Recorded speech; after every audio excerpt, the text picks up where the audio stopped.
بسم اللہ الرحمن الرحیم۔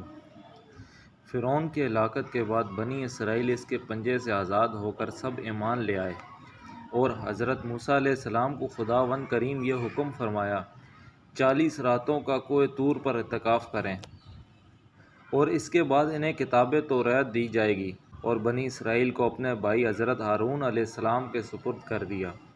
آپ 40 دن تک دن بھر روزہ دار رہ کر ساری رات عبادت میں مشغول رہتے، اور ادھر سامری کو بنی اسرائیل کو گمراہ کرنے کا موقع مل گیا۔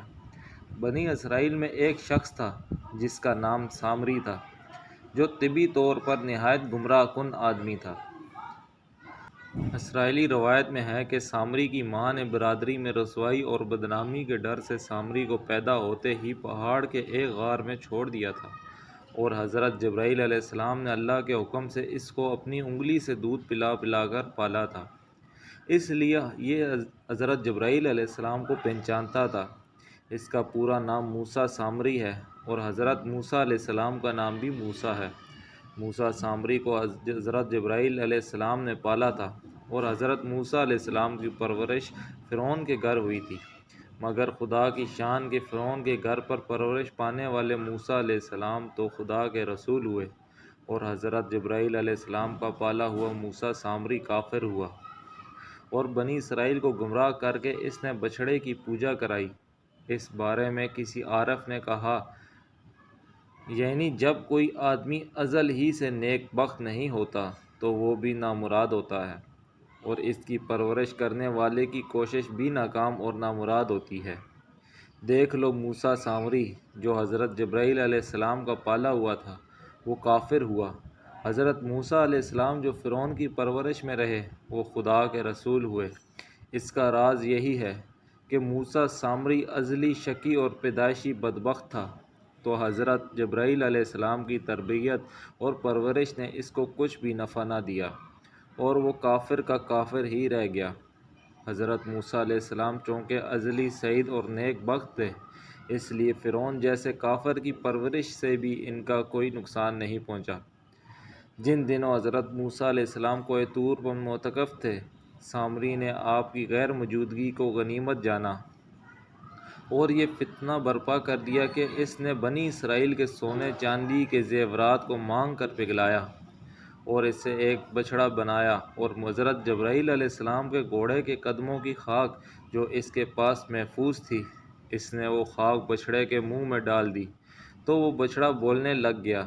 پھر سامری نے مجمع عام نے یہ تقریر شروع کر دی کہ اے بنی اسرائیل، حضرت موسیٰ علیہ السلام خدا سے باتیں کرنے کے لیے کوہ طور پر تشریف لے گئے ہیں، لیکن خدا تو ہم لوگوں کے پاس آ گیا ہے، اور بچھڑے کی طرف اشارہ کر کے بولا کہ نعوذ باللہ، یہی خدا ہے۔ سامری نے ایسی گمراہ کن تقریر کی کہ بنی اسرائیل کو بچھڑے کے خدا ہونے کا یقین آ گیا، اور وہ بچھڑے کو پوجنے لگے۔ 12,000 آدمیوں کے سوا ساری قوم نے چاندی سونے کے بچھڑے کو بولتا دیکھ کر اس کو خدا مان لیا، اور اس کے آگے سر سجود ہو کر اس بچھڑے کو پوجنے لگے۔ چنانچہ خداوند قدوس کا ارشاد ہے کہ موسیٰ کے بعد اس کی قوم اپنے زیوروں سے ایک بچھڑا بنا بیٹھی ہے۔ بے جان کا دھڑک تھا، وہ گائے کی طرح آواز کرتا۔ جب 40 دنوں کے بعد حضرت موسیٰ علیہ السلام خدا سے ہم کلام ہو کر تورات شریف ساتھ لے کر بستی میں تشریف لائے، اور قوم کو بچھڑا پوجتے ہوئے دیکھا تو آپ پر بے حد غضب و جلال طاری ہو گیا۔ آپ نے جوش غضب میں اپنے بھائی حضرت ہارون علیہ السلام کی داڑھی اور سر کے بال پکڑ کر گھسیٹنا اور مارنا شروع کر دیا، اور فرمانے لگے کہ کیوں تم نے ان لوگوں کو اس کام سے نہیں روکا؟ حضرت ہارون علیہ السلام معذرت کرنے لگے، جیسا کہ قرآن مجید میں ہے کہ کہا، اے میری ماں جائے، قوم نے مجھے کمزور سمجھا اور قریب تھا کہ مجھے مار ڈالے، تو مجھ پر دشمنوں کو نہ ہنسا اور مجھے ظالموں میں نہ ملا۔ حضرت ہارون علیہ السلام کی معذرت سن کر حضرت موسیٰ علیہ السلام کا غضب ٹھنڈا پڑ گیا۔ اس کے بعد آپ نے اپنے بھائی حضرت ہارون علیہ السلام کے لیے رحمت اور مغفرت کی دعا فرمائی۔ پھر آپ نے اس بچھڑے کو توڑ پھوڑ کر اور جلا کر اس کو ریزہ ریزہ کر کے دریا میں بہا دیا۔ پھر اللہ تعالیٰ کا یہ حکم نازل ہوا کہ جن لوگوں نے بچھڑے کی پرستش نہیں کی ہے، وہ لوگ بچھڑا پوجنے والوں کو قتل کرتے ہیں، چنانچہ سامری سمیت 70,000 بچھڑے کی پوجا کرنے والے قتل ہو گئے۔ اس کے بعد یہ حکم نازل ہوا کہ حضرت موسیٰ علیہ السلام 70 آدمیوں کو منتخب کر کے کوہ طور پر لے جائیں، اور یہ سب لوگ بچھڑا پوجنے والوں کی طرف سے معذرت طلب کرتے ہوئے یہ دعا مانگیں کہ بچھڑا پوجنے والے کے گناہ معاف ہو جائیں۔ چنانچہ حضرت موسیٰ علیہ السلام نے چن چن کر اچھے 70 آدمیوں کو ساتھ لیا اور کوہ طور پر تشریف لے گئے۔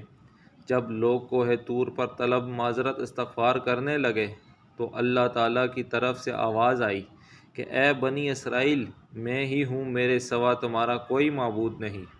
میں نے ہی تم لوگوں کو فرعون کے ظلم سے نجات دی اور تم لوگوں کو بچایا ہے، لہٰذا تم لوگ فقط میری ہی عبادت کرو اور میرے سوا کسی کو مت پوجو۔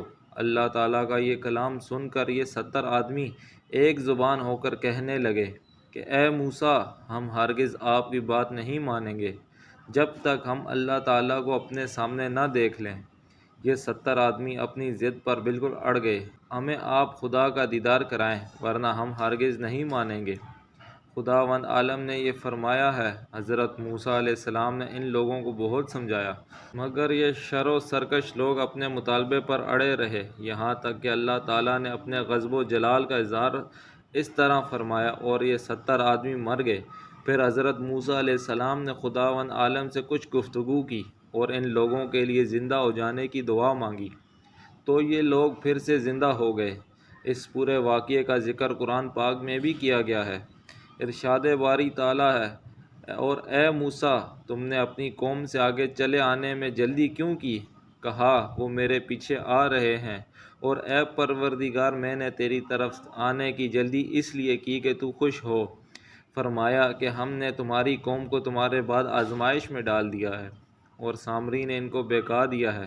اور موسیٰ علیہ السلام غم اور غصے کی حالت میں اپنے قوم کے پاس واپس آئے اور کہنے لگے کہ اے میری قوم، کیا تمہارے پروردگار نے تم سے ایک اچھا وعدہ نہیں کیا تھا؟ کیا میری جدائی کی مدت تمہیں دراز معلوم ہوئی، یا تم نے چاہا کہ تم پر تمہاری پروردگار کی طرف سے غضب نازل ہو اور اس لیے تم نے مجھ سے وعدہ کیا تھا، اس کے خلاف کیا؟ وہ کہنے لگے کہ ہم نے اپنے اختیار تم سے کوئی وعدہ خلافی نہیں کی، بلکہ ہم لوگوں کے زیوروں کا بوجھ اٹھائے ہوئے تھے۔ پھر ہم نے ان کو آگ میں ڈال دیا اور اسی طرح سامری نے ڈال دیا، تو اس نے ان کے لیے ایک بچھڑا بنا دیا جس کی آواز گائے کی سی تھی۔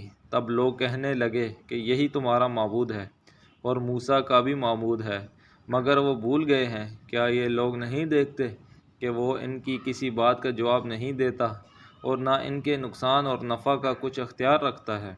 اور ہارون علیہ السلام نے ان سے پہلے ہی کہہ دیا تھا کہ لوگو، اس سے صرف تمہاری آزمائش کی گئی ہے اور تمہارا پروردگار تو اللہ ہے، سو میری پیروی کرو اور میرا کہا مانو۔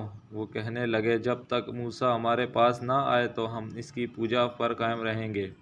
پھر موسیٰ علیہ السلام نے ہارون علیہ السلام سے کہا، ہارون، جب تم نے دیکھا کہ گمراہ ہو رہے ہیں تو تم کو اس بات سے کس چیز نے روکا کہ تم میرے پیچھے نہ آئے؟ بھلا تم نے میرے حکم کے خلاف کیوں کیا؟ کہنے لگے، بھائی، میری داڑھی اور سر کو نہ پکڑیے، میں تو اس سے ڈرا کہ اب یہ نہ کہیں کہ تم نے بنی اسرائیل میں تفرقہ ڈال دیا ہے اور میری بات کو ملحوظ نہ رکھا۔ پھر سامری سے کہنے لگے کہ سامری، تیرا کیا معاملہ ہے؟ اس نے کہا، میں نے ایسی چیز دیکھی ہے جو اوروں نے نہ دیکھی۔ پس میں نے فرشتے کے نقشے پا سے مٹی کی ایک مٹھی بھری، پھر اس کو بچھڑے کے قالب میں ڈال دیا اور مجھے میری جی نے اس کا اچھا ظاہر کیا۔ موسیٰ علیہ السلام نے کہا، جا، تجھ کو دنیا کی زندگی میں یہ سزا ہے کہ کہتا رہے کہ مجھے ہاتھ نہ لگانا، اور تیرے لیے ایک وعدہ ہے، یعنی عذاب کا، جو تجھ سے ٹل نہ سکے گا۔ اور جس معبود کی پوجا پر معتکف تھا کہ دیکھ، ہم اسے جلا دیں گے، پھر اس کی راکھ کو اڑا کر دریا میں پھینک دیا۔ تمہارا معبود اللہ ہی ہے، جس کے سوا کوئی معبود نہیں، اسی کا علم ہر چیز پر محیط ہے۔